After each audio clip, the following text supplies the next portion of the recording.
Bismillahirrahmanirrahim. Assalamualaikum warahmatullahi wabarakatuh.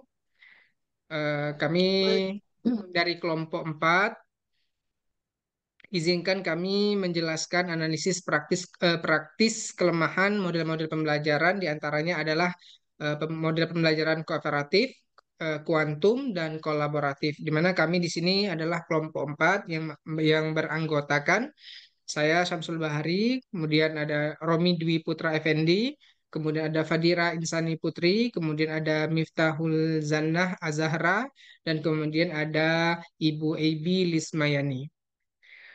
Baik, eh, yang pertama adalah model cooperative learning, ya, di mana di setiap pembelajaran itu diharuskan yang menggunakan model pembelajaran, ya, agar apa? Agar untuk mencapai tujuan pembelajaran itu lebih mudah. Salah satu model pembelajaran itu adalah model cooperative learning, di mana model cooperative learning ini adalah suatu metode pembelajaran yang bertujuan untuk mengembangkan keterampilan sosial, kemudian kerjasama dan pemahaman konsep siswa melalui kerjasama dalam kelompok. Artinya model cooperative learning ini adalah model pembelajaran dengan berkelompok. Dalam model ini, siswa tidak hanya belajar secara individu, ya, tetapi melainkan juga belajar dalam kelompok dengan mengerjakan tugas atau proyek bersama yang diberikan oleh guru. Nah, jadi untuk model cooperative learning ini, kerjasama atau kerja kelompok itu merupakan ciri hal yang mendasar dari model cooperative learning ini. Kemudian ada beberapa cara untuk melakukan model pembelajaran cooperative learning. Ya, yang pertama itu adalah pembentukan kelompok, ya, setelah diberikan kelompok, apa nama, guru, ya, guru perlu membentuk kelompok-kelompok beranggotakan beberapa siswa, ya. Kelompok-kelompok ini dapat dibentuk secara acak atau berdasarkan kemampuan atau minat siswa itu sendiri. Nah, kemudian cara yang kedua adalah pemberian tugas setelah dibentuk kelompok atau guru membentuk kelompok siswa-siswa tersebut, guru memberikan tugas atau proyek yang harus diselesaikan oleh setiap kelompok.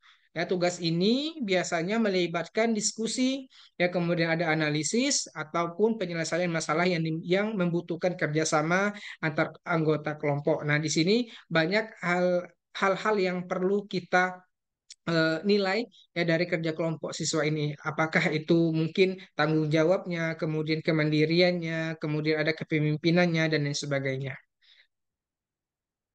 Baik, untuk selanjutnya, slide keempat akan dijelaskan oleh Ibu Fadira. Kepada Ibu Fadira, silakan.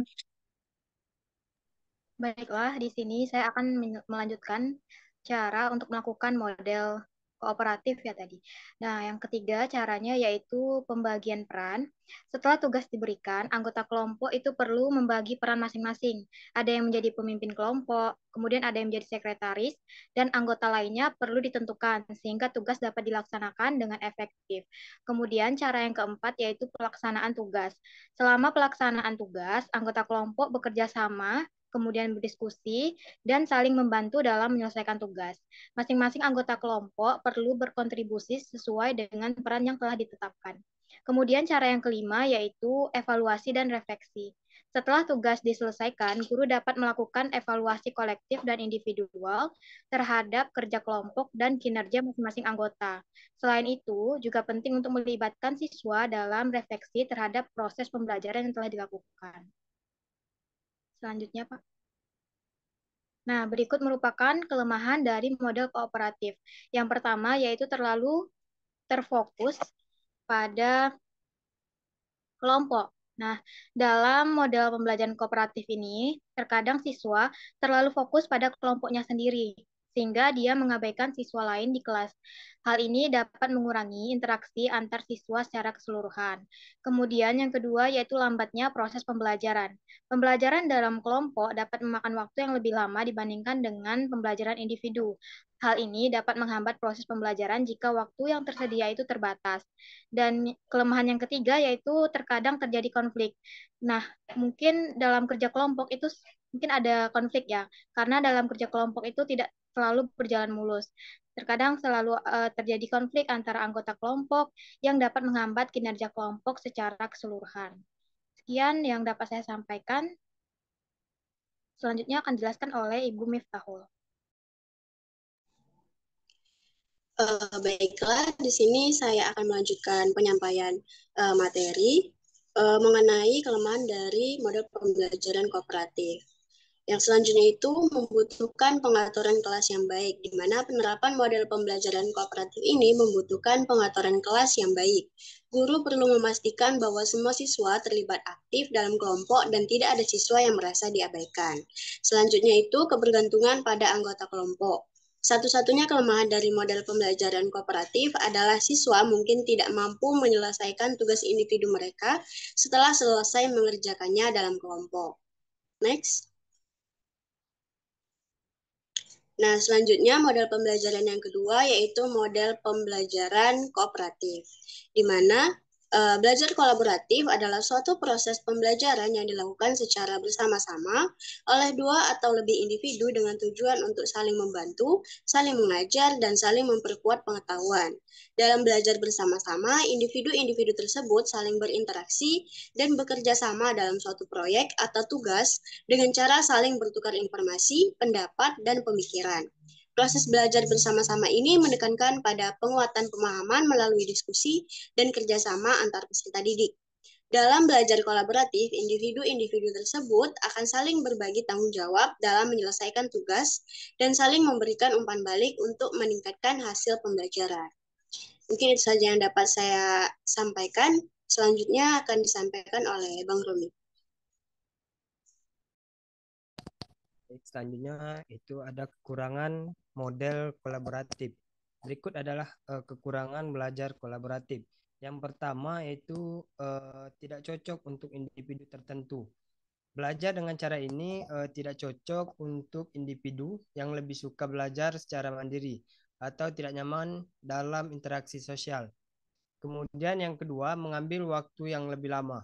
Dalam belajar bersama-sama, individu harus bekerja sama untuk mencapai tujuan bersama, sehingga membutuhkan waktu yang lebih lama dibandingkan dengan pembelajaran yang mandiri. Lanjut, Bang. Kemudian yang ketiga, terdapat potensi untuk konflik. Dalam belajar bersama-sama, terdapat potensi untuk terjadinya konflik atau perbedaan pendapat antara individu-individu yang dapat mengganggu proses pembelajaran. Yang keempat, itu tidak efektif jika tidak terdapat pengaturan yang baik. Untuk mencapai hasil yang optimal dalam belajar kolaboratif, itu diperlukan pengaturan yang baik dan adanya peran dari fasilitator atau pengajar dalam mengarahkan proses pembelajaran. Jika tidak, proses pembelajaran ini dapat menjadi kurang efektif. Nah, itulah penjelasan dari saya. Selanjutnya akan dijelaskan oleh Ibu Ebi. Baiklah, terima kasih pada Pak Rumi. Selanjutnya saya akan menjelaskan tentang pengertian model kuantum. Di sini pengertian model kuantum yaitu model pembelajaran kuantum learning adalah suatu strategi dan kiat belajar yang memadukan unsur seni, faktor potensi diri, dan lingkungan belajar, sehingga proses belajar siswa menjadi lebih meriah. Menyenangkan, dan bermanfaat. Quantum learning merupakan metode yang mengedepankan suasana yang nyaman, menyenangkan selama proses pembelajaran. Next, Pak. Selanjutnya ada kekurangan pembelajaran kuantum. Yang pertama, model ini memerlukan kesiapan dan perencanaan yang matang, di samping memerlukan waktu yang cukup panjang, yang mungkin terpaksa mengambil waktu atau jam pelajaran lain. Yang kedua, fasilitas seperti peralatan, tempat, dan biaya yang memadai tidak selalu tersedia dengan baik. Yang ketiga, karena dalam metode ini ada perayaan untuk menghormati usaha seorang siswa, baik berupa tepuk tangan, jentikan jari, nyanyian, dan lain-lain yang dapat mengganggu kelas lain. Yang keempat, banyaknya memakan waktu dalam hal persiapan. Yang kelima, model ini memerlukan keterampilan guru secara khusus, karena tanpa ditunjang hal itu, proses pembelajaran agar belajar dengan Agar belajar dengan model pembelajaran ini mendapatkan hal yang baik, diperlukan ketelitian dan kesabaran. Namun kadang-kadang ketelitian dan kesabaran itu diabaikan sehingga apa yang diharapkan tidak tercapai sebagaimana mestinya. Inilah materi dari kelompok kami tentang analisis praktik kelemahan model-model pembelajaran kooperatif, kuantum, dan kolaboratif. Saya tutup dengan wassalamualaikum warahmatullahi wabarakatuh. Assalamualaikum warahmatullahi wabarakatuh.